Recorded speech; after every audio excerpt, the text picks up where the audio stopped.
Now I'm going to be starting the unboxing. Give me a minute.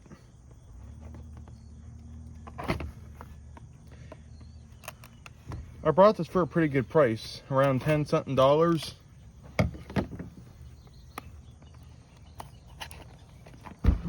Here we go.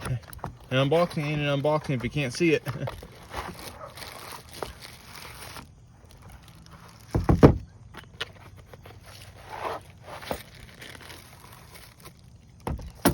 I'm going to be honest, this is my first paper target stand.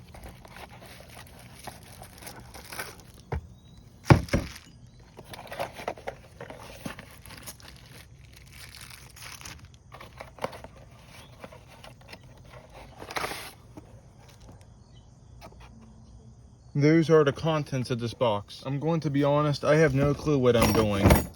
So